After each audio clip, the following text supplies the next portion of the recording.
I love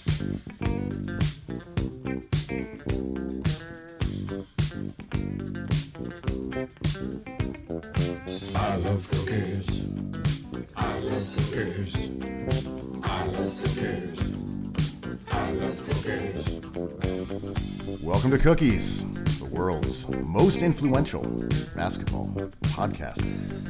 It is August 11th, Monday afternoon. Andrew Quo.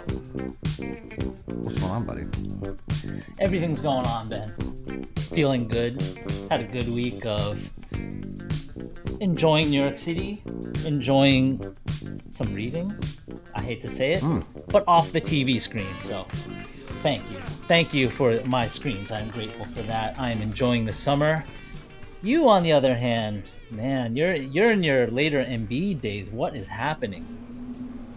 Well, yeah, I had to get a little knee surgery the other day. I think it's going to help me windmill jam more frequently by the time it heals, but for the time being, I'm a little bit hobbled. I feel like I am the Anthony Hardaway of Cookies Hoops right now. Wow.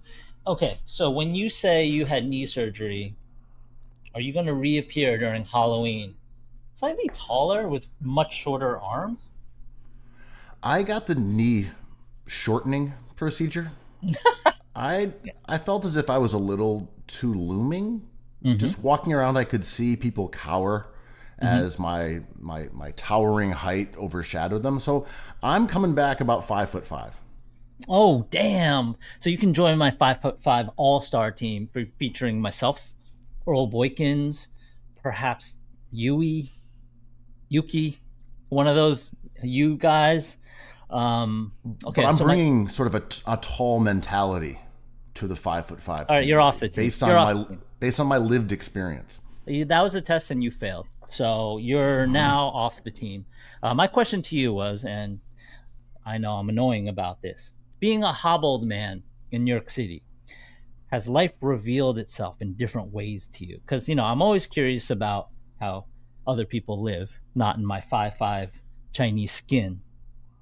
Is formerly being a hooper, an ooper, and now as a hobbled Embiid 2025 dude, has the lens of the world changed on you? Well, you're going to have to check your ambulatory privilege at the door, sir. Fair enough. I'm just walking like a normal dude. Yeah. Yesterday, they gave me a little cane to help me get around, and I don't need to use it for too long. I've had serious surgery in the past. This is not the same.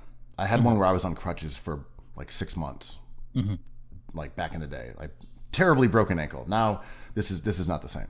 But I was walking down the street, had my cane. I saw an older woman also with a cane. I kind of tried to like cheers her with the cane, and she just looked at me like I was a terrible person. I was like, sorry, ma'am.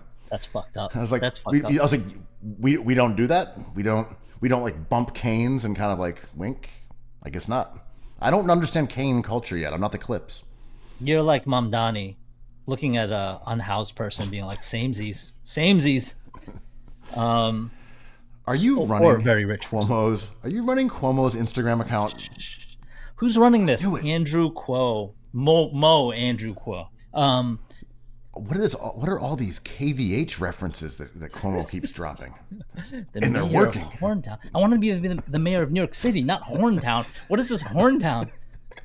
Well, the bad news is it's not responding with voters. The good news is you're now the mayor of Horntown. yeah.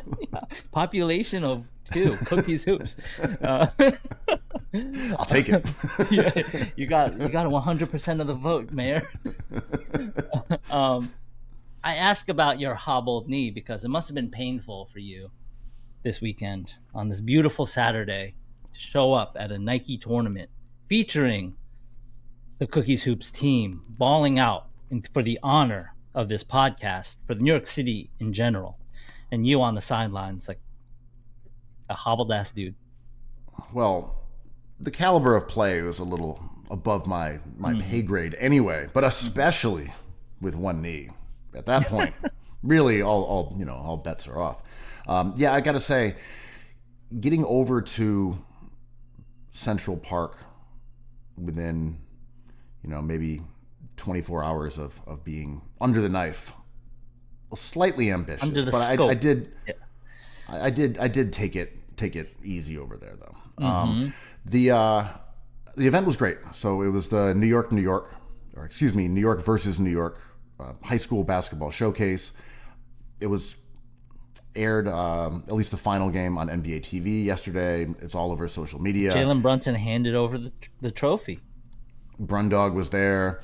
So it's a bunch of different teams. Some are like the Tri-State, some are Dykeman. It's all-star teams with high school stars, some of whom will go on to become, NBA stars and down the line. And Nike built a hardwood outdoor court above, I think it's called Woolman Ice Skating Rink in Central Park. And really an amazing project. It reminded me a bit of the Rivington court back in the day when they put a hardwood basketball court outdoors in the Lower East Side. But really, really a special place to hoop. The Cookies team went over there, played extremely well. Shout out to London and Bruno, Turin, Adam, Ahmad, Balo. Good Shout out squad. to all of them. Can you describe Turin for a second? Because he's a notable dude. So Turin Francis played 4 years at Notre Dame, early 2000s. I think he's still among the top 20 in Big East rebounding history, between Alonzo Mourning and Dikembe Mutombo or something along those lines. It's something shocking. But 6'11", Fella Harrington. Yeah. the size of a tank. Yeah, he's big. Yes, big guy. But it was great. Our team went 2-1. The only loss we had was against our longtime eternal rivals, Last Lap. But Who are good. we also who are fucking we're good. Yeah. We also shout out to Scott Williams. I mean, these are our friends, that whole team. But we also didn't play all of our guys in that game. And event was amazing. However, You guys blew it. You blew the paperwork. No. So what happened was, I'll make this fast and as not boring as possible. There were 9 teams. The top 4 advanced to the elimination tournament. And they based that on record and then total points and wins. So 5 teams were 2-1, including the Cookie squad. So that meant that, I know I'm trying to make this. So anyway, they miscounted our point total. We should have been the number 1 seed, but because they miscounted the point total, we went into tiebreaker with Last Lap and then were booted from the 4. So anyway, that's the boring story short. I felt bad for the guys, and we were supposed to be the number 1 seed, and we did spank Undefeated, who won the tournament. We beat them handily. You sound like a classic Knicks fan. We didn't lose on the court. We didn't lose on the court. Which famous people were there?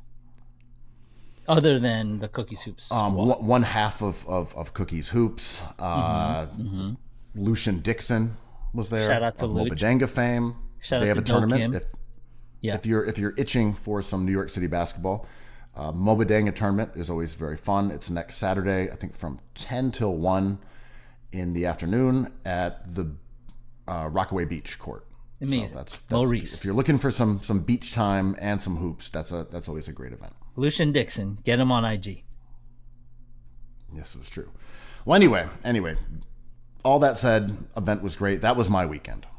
What were you up to, other than, I'm sure, eating pastries?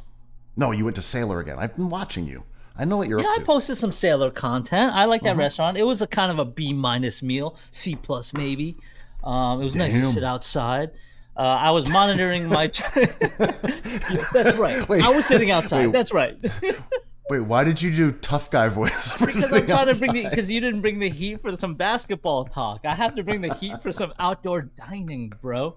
I have no excuse. I didn't take painkillers, especially for this pod. Right. Well, I was monitoring my children's fever because they had a little bit of a temperature. That's right. They were on some painkillers. God damn. Yeah, we got a babysitter, so I had a quick meal once every 2 years. We enjoyed New York City. I'm tired of finding words to describe this wonderful, wonderful town, but I really enjoyed it. Okay, so here's a question for you. Not to embark on a food conversation as every podcast is liable to do, but Sailor reminds me of a conversation I had with someone. This went a bit viral when they were saying, well, the best food is not in Brooklyn. The best food is in the Bronx. The best food is in Queens. Perhaps. This was the argument. And someone said, sure, okay, yeah, Brooklyn has good restaurants, but it doesn't have good food. Gentrified Brooklyn has bad food. Now, and I was like, but what about places like Sailor? These are excellent restaurants. Someone's like, yeah, but who cares about Sailor? I'm like, that's a good point. I get it. It is about... fuck it. This is kind of about a reading of the Bible, right? It has to be like authentic and downtrodden and hard hat and lunch pail, that kind of stuff. So it's just like, how can this be wonderful when it's not salt of the earth, right? When it's appealing to people with money. We want to talk about people who enjoy food in their souls, the poor people, the people who cannot afford. And I'm blessed to be able to sit at Sailor outside. That's right. Wow's outside. But it is a reading of life that I understand, but I have freed myself from, because there are some wonderful things to dine on in all of these boroughs. True. I guess the argument, that's part of it. There's a class element, no doubt. I think it's also that there's a religious element here. For sure, there's a morality to this, no doubt. But also the idea that the new American cuisine sort of rolls into each other. I'm just saying from a larger food idea that these places, sure, you have Sailor and you have other ones that are excellent, and you're like, but also where does that get us? Like in this spectrum of food, like is that as good as, okay, you got 5 of those places. Does that equal one good Tibetan place and one good Cambodian spot? Like, how are we designating this? If you have nothing but combo guards in new American cuisine, like, who are your bigs? You got any bench? This is totally legit. Every time someone posts a video or TikTok of a journey across the pond to see Oasis, I'm like, I love cookies. so what? I love cookies.